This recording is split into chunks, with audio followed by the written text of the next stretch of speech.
Halo, apa kabar? Assalamualaikum warahmatullahi wabarakatuh. Saya Hersman Arif dari Forum News Network. Ada tanda-tanda yang sangat kuat, putra Presiden Jokowi yang paling bungsu, yakni Kaisang Pangarep bin Joko Widodo, itu tengah bersiap-siap untuk mengikuti kontestasi pilkada di kota Bekasi, Jawa Barat.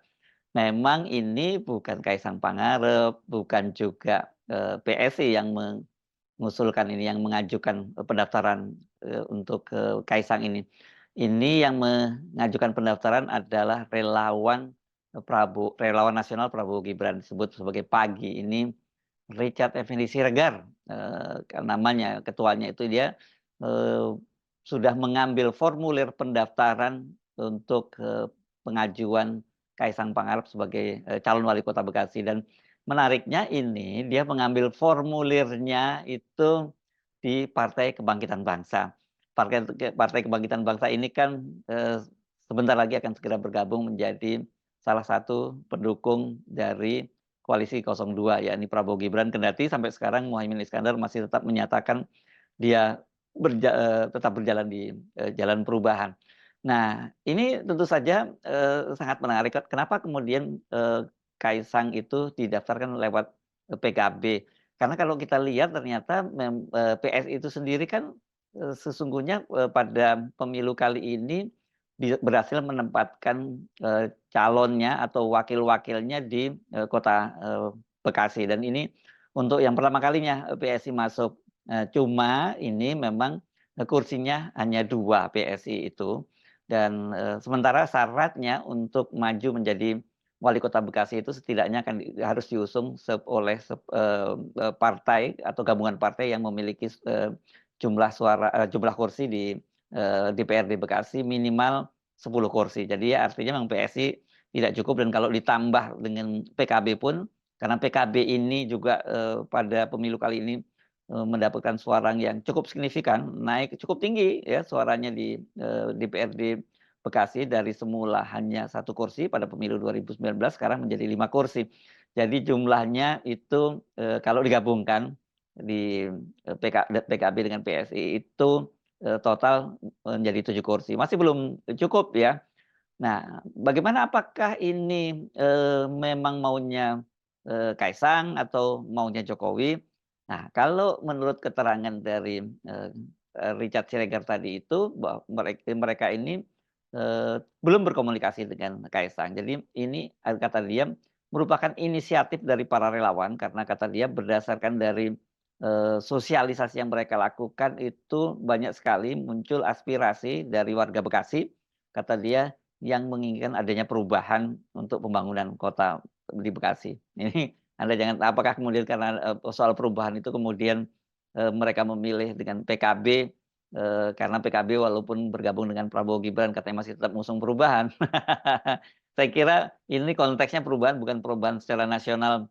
Karena kita tahu kalau sekarang ini Prabowo Gibran itu kan dia mengusung narasi keberlanjutan dari pemerintahan Jokowi. Tapi kalau untuk Bekasi rupanya katanya mereka membutuhkan perubahan, dan perubahan itu kata dia yang paling tepat figurnya adalah Kaisang Pangarep. Ini menurut klaim dari relawan Prabowo Gibran. Nah, kendati belum berkomunikasi langsung dengan Kaisang, tapi kata Siregar ini, mereka itu sudah berkomunikasi dengan DPP PSI, tapi mereka belum bicara dengan pengurus DPD PSI Bekasi. Nah, ini artinya ini memang bukan resmi dari Kaisang dan bukan resmi juga dari PSI. Tetapi kan kita tahu ya pola-pola permainan semacam ini dan sinyal-sinyal politik semacam ini kira-kira kemana nanti akan mengarahnya. Apalagi kalau kemudian soal ini kan ditanyakan kepada Pak Jokowi, dan Pak Jokowi ketika berkunjung ke Kerawang kemarin itu dia menyatakan bahwa itu urusan dari PSI. Masa hal seperti itu ditanyakan kepada dia gitu. Apa?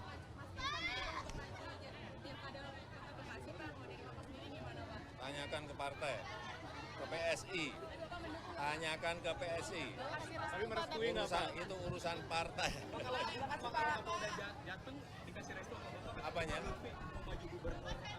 Itu keinginan pribadi itu tolong ditanyakan kepada partai atau ditanyakan pada yang bersangkutan. Dikit-dikit urusan pilkada banyak banget tanyakan ke saya, gimana sih kamu?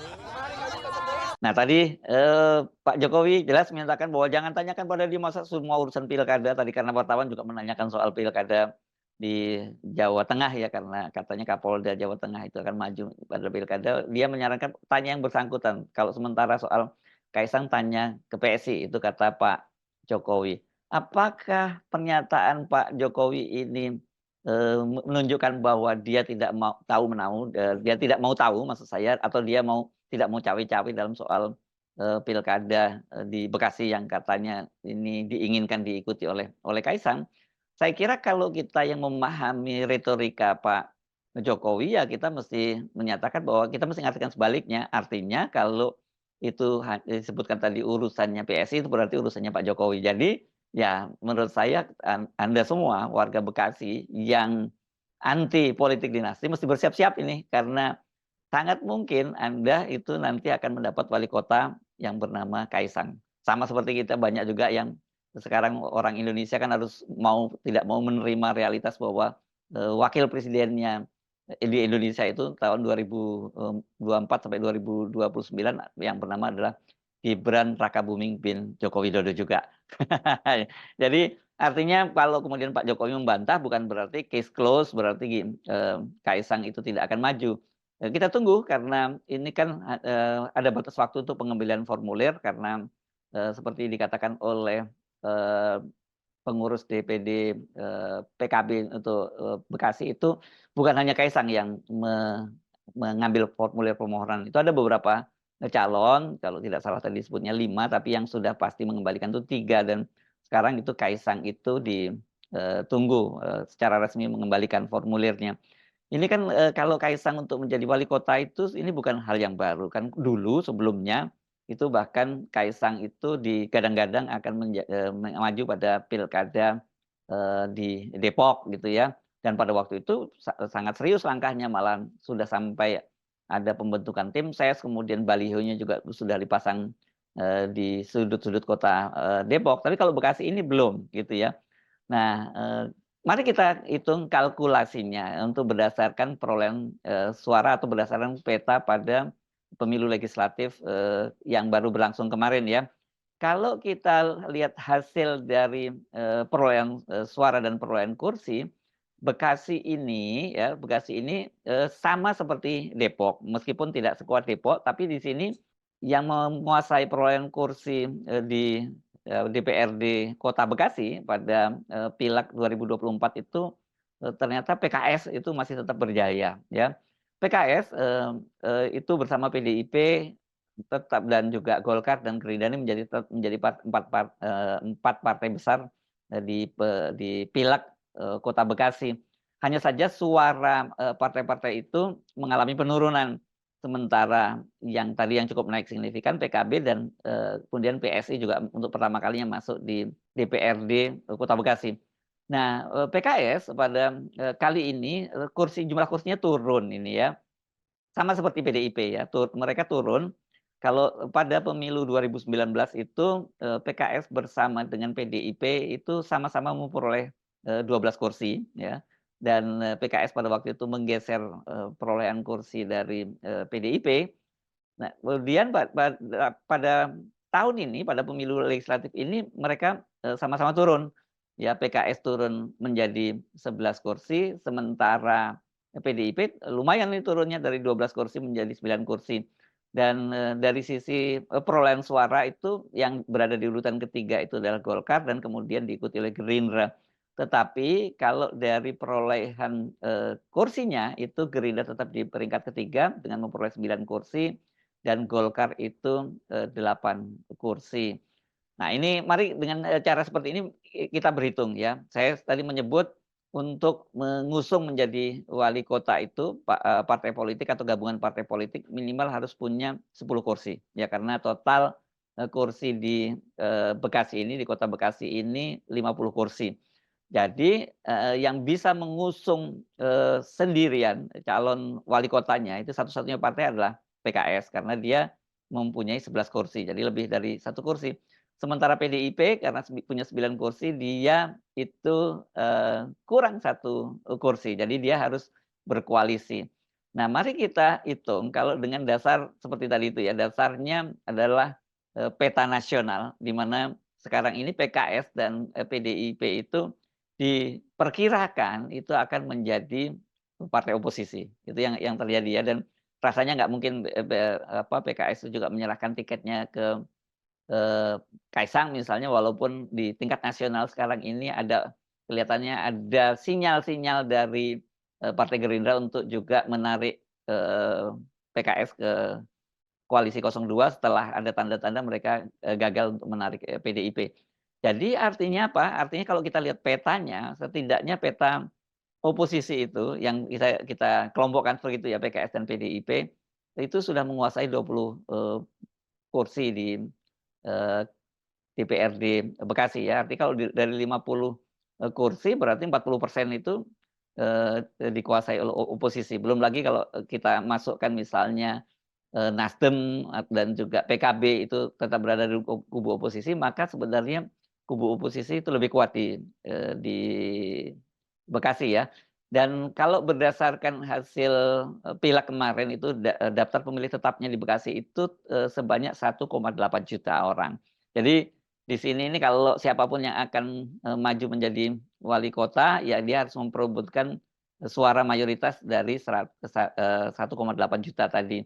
Dan di luar Kaisang itu banyak nama tokoh-tokoh, populer di sana yang juga sebelumnya pernah menjabat jadi wali kota, Bekasi. Misalnya ada Tri Adianto itu yang, kemarin terakhir dia, menjadi, pejabat, wali kota dan kemudian, di 1 bulan terakhir dia ditetapkan menjadi wali kota definitif. Ada Muchtar Muhammad, ini wali kota Bekasi dulu yang tersandung kasus korupsi.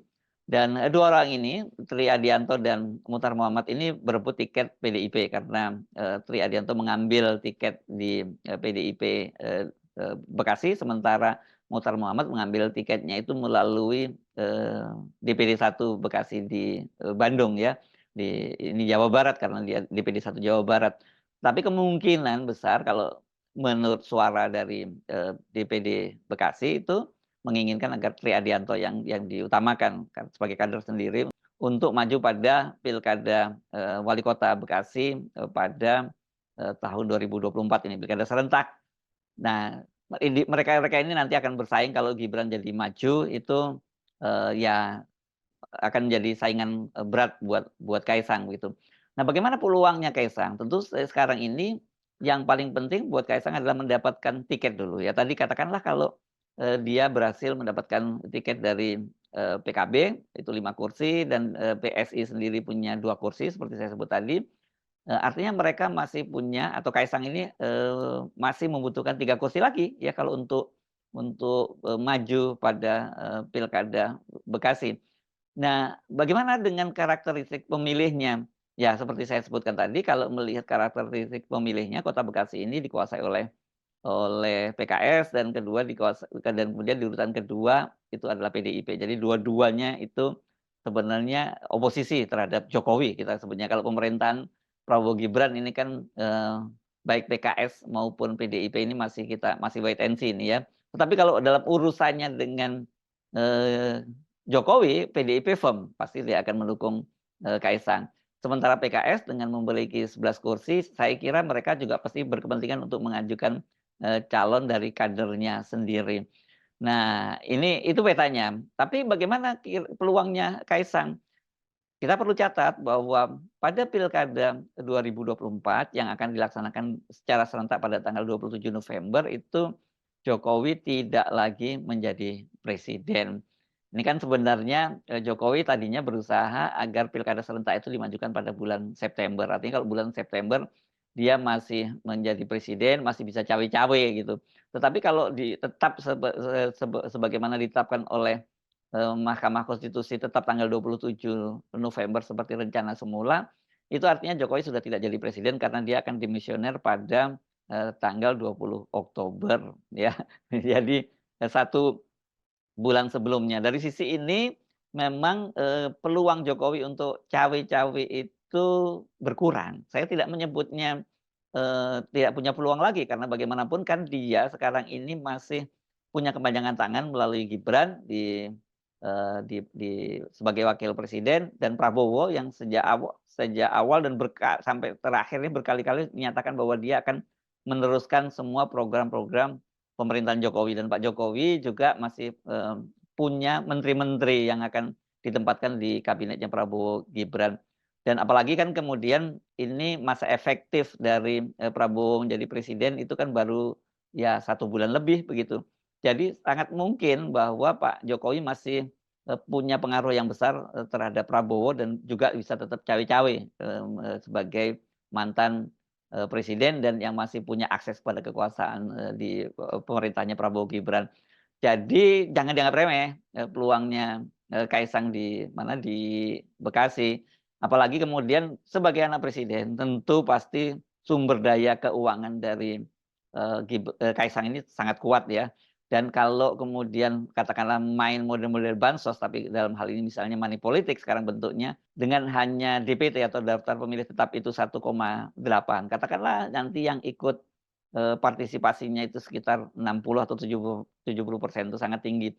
Itu kan sebenarnya bukan angka yang cukup besar ya. Jadi ya, peluangnya untuk main-main semacam itu masih terbuka. Jadi saya kira nantinya kalau kemudian ternyata Kaisang akhirnya serius maju ke, pilkada, Bekasi, bukan bukan Depok, karena saya kira kalau Depok ini lebih berat lagi karena di sini, PKS sangat dominan dan sekarang sudah mereka berkoalisi dengan Golkar.